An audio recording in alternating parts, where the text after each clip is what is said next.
Bonjour et bienvenue dans ce nouvel épisode de Parks Development. Aujourd'hui, on va parler du futur téléphérique d'Europa Park, Project S. C'est parti. Tout d'abord, je tiens à préciser que ce téléphérique est encore à l'état de projet et qu'il ne verra le jour que d'ici 2023-2025. Si, bien sûr, celui-ci reçoit les autorisations nécessaires de la part des deux régions et de la part des collectivités écologiques. Car en effet, pour traverser le Rhin, ce téléphérique devra passer par la réserve naturelle du Taubergießen. C'est donc pour cela que ce téléphérique sera construit dans le respect de l'environnement, mais aussi du développement durable. Il permettra aussi d'alléger le flux routier entre les deux pays, car en effet, 25% des visiteurs venus à Europa Park en 2017 sont des Français. Et sans oublier qu'Europa Park compte aujourd'hui plus de 1800 employés français, ce qui permettra donc aux employés de laisser leur voiture en Alsace pour se rendre sur leur lieu de travail. Pour l'instant, deux lieux sont à l'étude, il s'agit de Diebelsheim et de Rhino.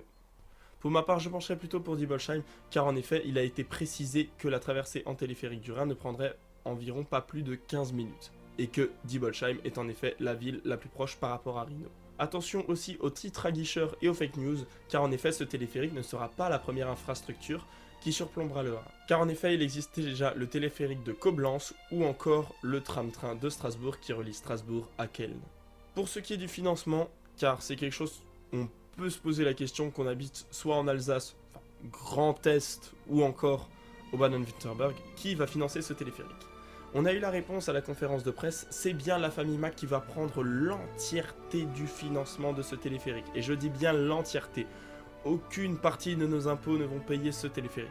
La famille Mack a toujours été seule. Elle a toujours tout payé pour faire vivre son parc. Elle a toujours tout payé pour le faire grandir. Et ce n'est pas aujourd'hui que ça va s'arrêter. Europa Park n'est quant à lui pas le seul à avoir eu cette idée de téléphérique pour relier ses infrastructures. Car en effet, Walt Disney World Resort en Floride, aux États-Unis, ouvrira l'année prochaine, en 2019, son nouveau téléphérique Disney Skyliners qui reliera les 4 parcs de son resort. Mais pour en revenir au futur téléphérique d'Europa Park, il est prévu que du côté français, un tout nouveau service hôtelier soit construit. Il sera sous forme de petites maisonnettes dédiées aux familles et bien sûr sur le thème de l'environnement.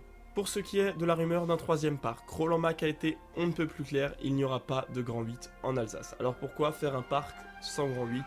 C'est la question que je me pose car je doute que ça marcherait, mais Europa Park est aussi capable de nous réserver de grandes surprises. Même si le projet d'un troisième parc est peut-être actuellement dans les fichiers du parc, celui-ci n'arrivera que dans de très longues années. Car en effet, Rulantica était dans les papiers du parc depuis 2001 et n'ouvrira qu'en novembre 2019. Donc 18 ans après. Il faudra donc s'armer un petit peu de patience avant de voir un troisième parc naître un jour. Suite à l'annonce du projet officiel devant Emmanuel Macron à Strasbourg le dimanche 4 novembre, Michael Mack a été nommé consul honoraire de France. Emmanuel Macron se réjouit de ce projet, car il engendrera une création d'emplois en France. Il sera aussi un atout touristique majeur pour l'Alsace, car en effet, beaucoup d'Allemands viennent visiter les marchés de Noël de Strasbourg ou Colmar en période de marché de Noël. Et pour finir, ce projet va consolider une amitié franco-allemande qui dure depuis des années. Car n'oublions pas qu'Europa Park a toujours eu pour but de rapprocher toute l'Europe. Pour conclure, n'oubliez pas que tous les projets commencent par une vision. C'était Esteban de Parkside, bonne journée.